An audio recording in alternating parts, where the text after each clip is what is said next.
The indictments, the first arising from Special Counsel Robert Mueller's sprawling investigation into possible coordination between Russia and Trump's 2016 election effort, bring the probe into a new phase and pose the threat of a years-long prison sentence for the man who once led the president's campaign.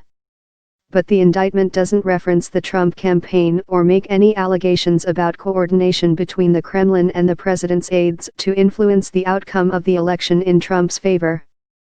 The indictment does allege a criminal conspiracy was continuing through February 2017. The indictment filed in federal court in Washington accused both men of funneling tens of millions of dollars in payments through foreign companies and bank accounts as part of their political work in Ukraine.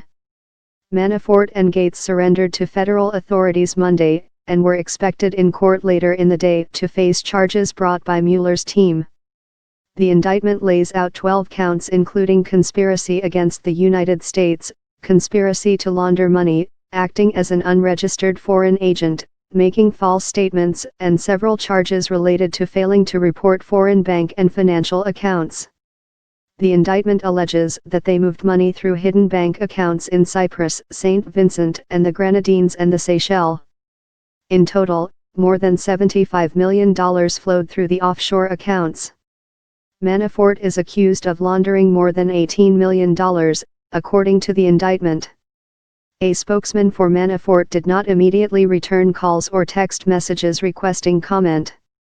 Manafort and Gates have previously denied any wrongdoing. The White House declined to comment on the charges. Manafort, 68, was fired as Trump's campaign chairman in August 2016 after word surfaced that he had orchestrated a covert lobbying operation on behalf of pro-Russian interests in Ukraine. The indictments against Manafort and Gates were largely based on activities disclosed in August 2016 by the Associated Press, which reported that the pair had directly orchestrated a covert Washington lobbying operation on behalf of Ukraine's ruling political party. The indictment accuses Manafort and Gates of orchestrating a nearly decade-long conspiracy to covertly work for Ukrainian interests and launder millions of dollars through offshore accounts. Specifically, the indictment accuses Manafort of using his hidden overseas wealth to enjoy a lavish lifestyle in the United States, without paying taxes on that income. That included using offshore accounts to purchase multimillion-dollar properties in the U.S., some of which the government is seeking to seize. Mueller's investigators have focused on Manafort for months. In July, they raided one of his homes in Virginia, searching for tax and international banking records. Manafort joined Trump's campaign in March 2016 and oversaw the convention delegate strategy. Trump pushed him out in August amid a steady stream of negative headlines about Manafort's foreign consulting work. Trump's middle son, Eric Trump, said in an interview at the time that his father was concerned that questions about Manafort's past were taking attention away from the billionaire's presidential bid. Manafort has been a subject of a long-standing FBI investigation into his dealings in Ukraine and work for the country's former president, Viktor Yanukovych. That investigation was incorporated into Mueller's broader probe. Manafort also recently registered with the Justice Department as a foreign agent for parts of Ukrainian work that occurred in Washington.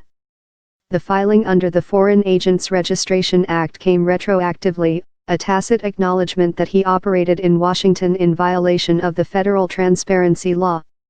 Mueller's investigation has also reached into the White House, as he examines the circumstances of Comey's firing. Investigators have requested extensive documents from the White House about key actions since Trump took office and have interviewed multiple current and former officials.